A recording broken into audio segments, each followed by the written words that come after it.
Mi nombre es Johan Parrales, estamos aquí en Telepacífico Noticias, el podcast, y nos acompaña un personaje que ustedes ya van a conocer y que seguramente han visto por ahí, se llama el Monta Inbilí. ¿Qué más, Monta? ¿Cómo vamos? ¿Todo bien? Muy bien, Steve, gracias a Dios. ¿Y vos cómo estás? Súper bien, Monta. Bueno, ¿por qué el Monta Inbilí? ¿Qué es el Monta Inbilí? Expliquémosle a las personas. Bueno, Monta es el nombre artístico, digámoslo así, dentro de la barbería. Imbilí es mi pueblo donde yo soy, es un corregimiento del municipio de Tumaco. Y Monta es por la idiosincrasia que me identifica siempre, donde hoy monto mi estilo, monto mi identidad y todo lo mío. ¿A cuánto tiempo está Inbilí de Tumaco? 40 minutos por tierra, solo tierra.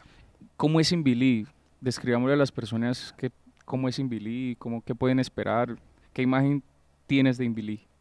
Imbilí es un corregimiento del municipio de Tumaco, muy pequeño, la representación de muchos pueblos de Colombia donde se percibe el abandono estatal, pero lo que nos identifica y hace que sea un lugar muy ameno, muy agradable, la hospitalidad de las personas es una cosa especial.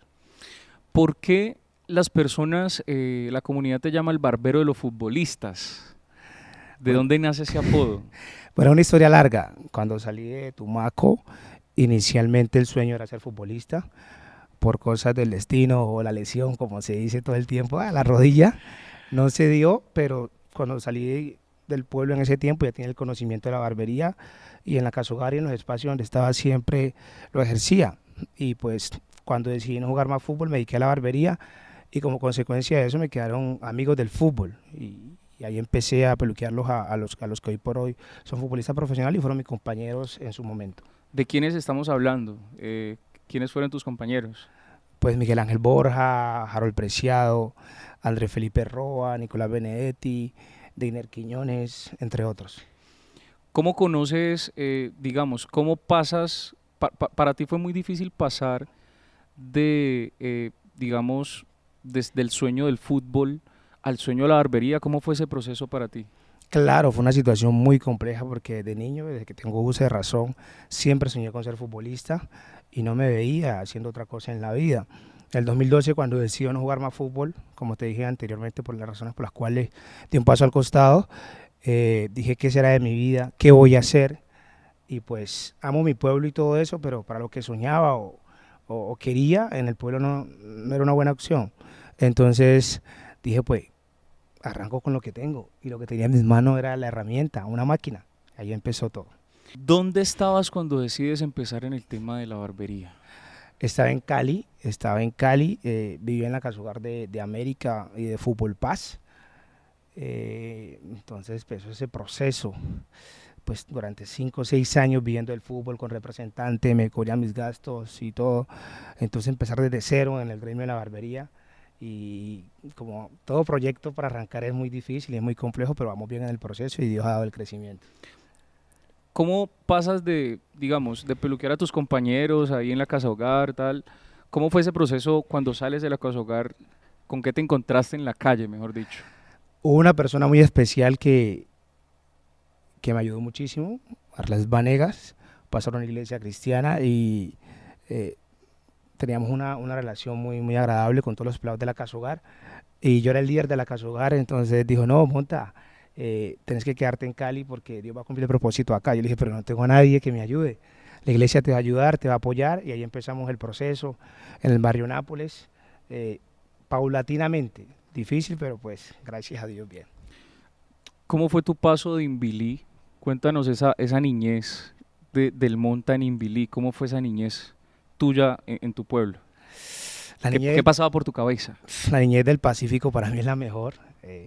Realmente me di- cuando salí del Pacífico a Cali me di cuenta que las personas utilizaban 4 o 5 pares de zapatos, o sea, tenía un par y no me hacía falta, o sea, no era como necesario jugar fútbol, el río, que el río representa para un niño de la ciudad, digámoslo así, para nosotros es como el parque de diversión, el ir al cine, es como una forma de distraerse y disfrutar el día a día, fútbol y el río es todo el tiempo.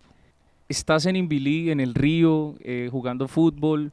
¿Cómo llega la profesión o sea, ¿cómo decides tomarte el fútbol en serio? ¿Cuál fue ese paso? ¿En qué momento de tu vida fue que te tomaste el fútbol en serio y decir, bueno, ya estoy para ser profesional, aquí está pasando algo, podemos vivir de esto? ¿Cómo fue eso? En ese momento lo vi como la mejor opción y la mejor alternativa porque el contexto no te ofrece una mejor opción, entre comillas, como más fácil, digámoslo así. Hoy por hoy, los niños del Pacífico, la mayoría tienen ese pensamiento, hoy por hoy no lo celebro porque no todos tienen la capacidad de ser futbolista o el don. Entonces eso lamentablemente, ante tantas carencias, nos afecta porque el niño del Pacífico solo cree que sirve para jugar fútbol y eso es un error. Es un error porque también pueden ser médicos, pueden ser psicólogos y demás. Entonces el niño del Pacífico, vos le decís, no vas a ser futbolista profesional y él se frustra. O sea, como que bueno, no sirvo para nada en la vida. Entonces, dentro del proyecto que estamos montando, que más adelante seguramente vamos a hablar de eso, queremos cambiar como esa mentalidad en el territorio. ¿Por qué crees que los niños del Pacífico piensan eso, de que solamente jugando al fútbol, que solamente sirven para jugar al fútbol y no piensan en otras profesiones, como dices tú, ser doctor, ser ingeniero, ser comunicador? ¿Por qué pasa, por qué está pasando esto? Bueno, a raíz de eso, el fútbol es la herramienta más visible o la profesión más visible que tiene un niño del Pacífico por los referentes que tenemos en el Pacífico y que hemos tenido durante todo este tiempo, el Tino Asprilla, Rincón y todos los que siguen. Entonces el niño, ese es el referente que tiene, porque carecemos de referente o los pocos referentes que tenemos no son tan visibles en el territorio. O sea, qué bueno que nuestros niños del Pacífico también puedan ver que tenemos médicos, que tenemos modelos, que tenemos presentadoras, presentadores y demás. ¿Sí me hago entender? Entonces es un tema del contexto y también porque el contexto no te ofrece otra cosa. Tienes una cancha de fútbol y no tienes más nada para divertirte. Aparte de ser futbolista, por ejemplo, en Inbilí, ¿a qué otra labor se puede dedicar una persona? En el trabajo agrícola, la gente allá cultivamos la palma africana y el cacao. Entonces esa es una opción también. Y aparte de eso, de pronto la pesca. No, en el territorio de la pesca la gente lo hace, sí, pero no es como la materia prima en el territorio. Bueno, entonces llegas a Cali con esa maleta llena de sueños, pensando en un mejor futuro para ti, para tu familia. ¿Y qué te encuentras? No, inicialmente salí a Bogotá, que es más complejo. Llegaste a Bogotá. Salir del Pacífico, de tu zona. Pero entonces vení, ¿cómo fue ese paso de Inbilí a Bogotá, de Nariño a Bogotá? El fútbol, salí a jugar a La Equidad, en ese entonces, fue en el año 2007. Me viene de su calor, de su río, llegar a Bogotá, esa ciudad. Pero vení, no, pero espérate, estabas entrenando en Inbilí. Sí. ¿Cómo fue ese proceso? ¿Quién te dice, yo a este pelado le veo condiciones, vámonos para Bogotá? Contame cómo viviste todo ese proceso, cuando le dijiste a tu familia? Bueno, constantemente en el Pacífico están yendo representantes o veedores del fútbol. En ese proceso siempre me veían como que vení y vamos a jugar. Mi abuela me decía, no, tenés que terminar el colegio primero, que no sé qué. Cuando ya terminó el colegio, me voy con mi mamá para Bogotá, porque yo crecí con mis abuelos en el Pacífico. Les hago pensar que voy a estudiar. Fue una estrategia, porque mi familia siempre me proyectaba como estudiante, no como futbolista. Y estando en Bogotá, yo muevo mis relaciones y les tiro el gancho, como se dice coloquialmente hablando, y me dedico al fútbol. Fui a La Equidad a probar y ahí empezó el proceso. Porque los empresarios, años antes de irme a Bogotá, ya me querían llevar, pero no, mi abuela me decía que no, que el estudio y demás. Entonces dije, no, les voy a hacer creer que voy a estudiar y finalmente ya tomó mi decisión. Llegaste a La Equidad. ¿Qué pasó? ¿Qué pasó en ese proceso? Cuando llegas al club, ¿qué fue lo que pasó?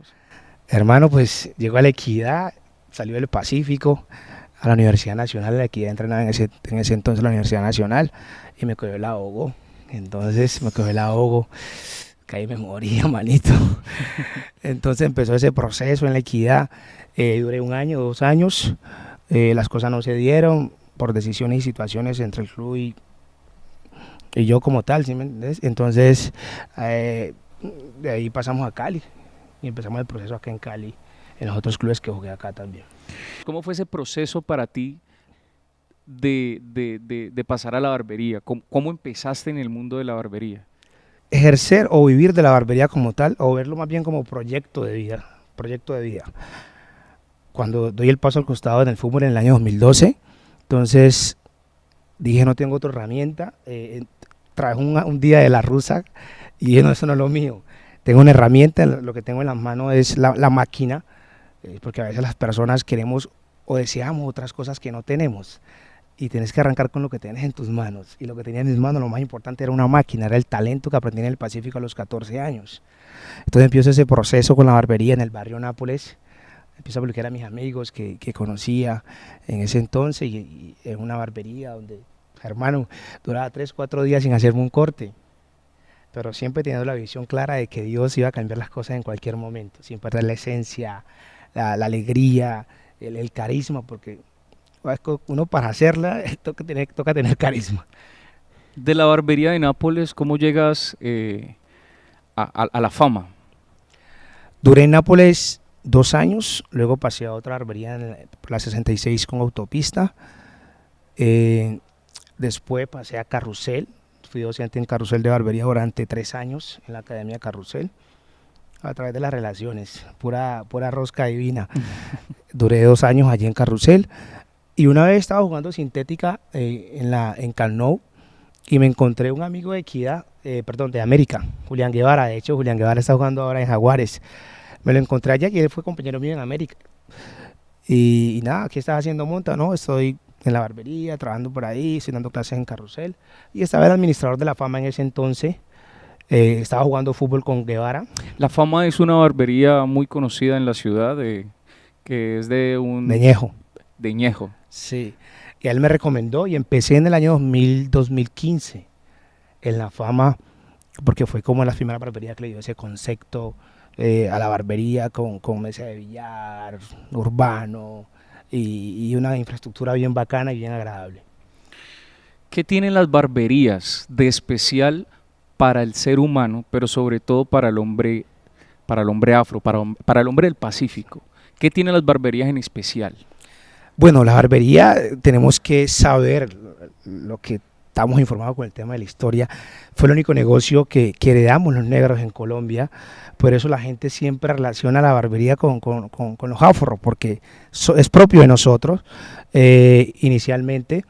Y cuando empezamos ese proceso de la barbería y me independizo en la barbería, quiero darle ese estatus, esa dignidad que se le dará a la barbería, porque en el territorio, o quizás los modelos que teníamos antes de darle ese concepto a la barbería con estatus ahora, quizás no eran tan positivos. No estoy hablando mal de los colegas, pero tenemos que entender que en ciertos sectores no le dan la dignidad al arte y a la infraestructura como tal. Entonces decimos, vamos a darle la dignidad y el estatus de que sea un arte y una carrera profesional y digna. Perdón que redunde tanto en dignidad, pero quiero hacer énfasis en eso, porque eso hace falta en el gremio de la barbería. ¿Por qué la gente habla de que un barbero es el psicólogo de los hombres? O sea, ¿por qué un barbero llega a tener esa importancia dentro de la cultura y dentro de la manera de pensar de una persona? Hermano, en la barbería uno tiene todo tipo de contactos. Yo me he dado cuenta de eso. Todos. Soy aquí amigo de un sinnúmero de abogados de la ciudad. Y si menciono los nombres, seguramente todos lo conocen, jugadores, médicos y demás. Entonces, he tenido casos especiales donde me han llegado clientes donde me han dicho, Monta, si no llego aquí a la barbería, me hubiera suicidado. Tiene 2 casos en especial. Entonces, cuando yo le creí, yo me di cuenta de la importancia de la barbería, ahí empiezo ya a documentarme, a saber que tengo que tener el lenguaje o el léxico para relacionarme con todo tipo de personas. Sí me hago entender, y entonces la barbería es el lugar para todos. El parche, la elegancia, voy a desestresarme a la barbería, el barbero es mi pana, es mi hermano, le cuento mis cosas, tenemos demasiada información los barberos. Eso es cierto. Nicolás Benedetti, digamos uno de los canteranos que más ha llenado de ilusión a la hinchada del Deportivo Cali, al igual que Harold Preciado. Ambos son muy amigos, son amigos cercanos tuyos. ¿Cómo se da ese acercamiento con ambos? ¿Cómo conoces a Nicolás? ¿Cómo conoces a Harold? ¿Cuál es digamos, el inicio de esa relación? Con Harold Preciado crecimos juntos, somos del territorio, él es de Tangarial, una vereda circunvecina a Inbilí, a la mía. Entonces desde niño nos conocemos y a través de Harold conozco a Nicolás Benedetti. Él vivía por acá por el oeste y la barbería quedaba en Granada, o queda en Granada. Y ahí conocí a Nicolás hace unos 7, 8 años. ¿Qué te dicen? ¿Qué te han dicho ellos? Un secreto, una cosa así que no se pueda decir, pero que ya se pueda decir. No, claro, por supuesto. Lo que pasa, la parte interna lo interno que hay en el fútbol, cosas que no se pueden contar, pero también cuentan anécdotas por ejemplo, Preciado tiene una anécdota del gol que hizo en la final contra Tolima de penalti, ¿te acordás? Sí, claro, ¿cómo olvidarlo?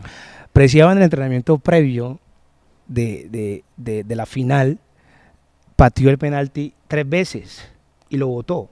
Las 3 veces. Sí, y lo votó, 3 o 2 veces, y lo votó. Entonces, lo más lógico es decir, es que como lo voté en el entrenamiento previo, en la final yo no lo pido. Y lo pateó de la manera que lo pateó en Ibagué, pero por arriba, o sea, con la misma técnica, pero por arriba del arco. Sí. Y apreciado, le admiro muchísimo la personalidad y el carácter que tiene. Y este muchacho cogió en la final y la pidió, y pateó el penalti y le hizo un golazo. O sea, vos que voté en el entrenamiento previo 2 penaltis o 3 y en la final del siguiente día la pidas, vos que decís, no, pa, yo no me meto aquí. Y así pasó con Fabián. Ahora, ¿qué se mueve en la vida del Monta? ¿A qué se está dedicando el Monta actualmente? Hermano, tenemos una barbería que hoy por hoy, gracias a Dios, tenemos un reconocimiento nacional y quizás también internacional, porque salimos en el programa deportivo más visto en el mundo, en el Chiringuito, hace unos 3 meses. Y le dimos esa identidad a la barbería. Vas a la barbería y te das cuenta de que el ambiente es de fútbol, tenemos camisetas, tenemos cuadros alusivos al fútbol, tenemos afiches, tenemos los referentes en el fútbol, y se le da esa identidad a la barbería, y te das cuenta de que llegas, que es un ambiente de fútbol, los niños patean el balón, tengo una canchita de fútbol, tengo balones, tengo trofeos, tengo guayos, tengo de todo. Y también estamos en el proyecto de representación de jugadores de fútbol también. ¿Tienes algunos representando jugadores? Sí, claro. Me comentabas ahora fuera de micrófono que ya tienes 2 jugadores que debutaron hace poco. Sí, ya llevamos en ese proceso 6, 7 años. No cumplí el sueño, pero pues gracias al bagaje que tuve en el fútbol, hice relaciones y quedé con buenos contactos. Entonces decidí ser como esa plataforma para que los niños que vienen detrás, o los jóvenes que vienen detrás de uno, cumplan sus sueños. Y tenemos más o menos 12 jóvenes, y ya debutaron 2 pelados, uno en Bogotá Fútbol Club y otro en Llaneros, Giancarlo Angulo y Luis Cabeza. Cuéntanos un poquito de tu fundación, no nos has dicho nada. Bueno, Fundación Monteinvilí nace en el barrio El Vergel, Retiro y Vallado. Llevamos 8 años como fundación, ayudando a niños de escasos recursos en el territorio, tratando de cambiarle la mentalidad que ofrece el contexto social, derribando todas esas barreras mentales a los niños del territorio. Y también todos los diciembre llevamos regalos a Invilí, hacemos una gestión a través de las redes sociales, y durante 7 años también, y hemos llevado hasta 5.000 regalos al territorio. Yo pido por redes sociales, muestro en Facebook, en todas mis redes sociales, me manda dinero gente del exterior, a mis clientes les pongo a que me lleven regalos, y hacemos esa actividad. Todo eso está en las redes sociales, toda la travesía por el Pacífico, atravesamos mar, río, trochas, y llegamos a los lugares más recónditos del Pacífico, llevando esa alegría a través de la Fundación El Monteinvilí. Qué bueno, Monta. Monta, recuérdanos tus redes sociales para que las personas te sigan. Bueno, estamos en TikTok, Monta Barbershop, en Instagram también, Monta Barbershop, y en Facebook, Monta Barbershop, la barbería del fútbol.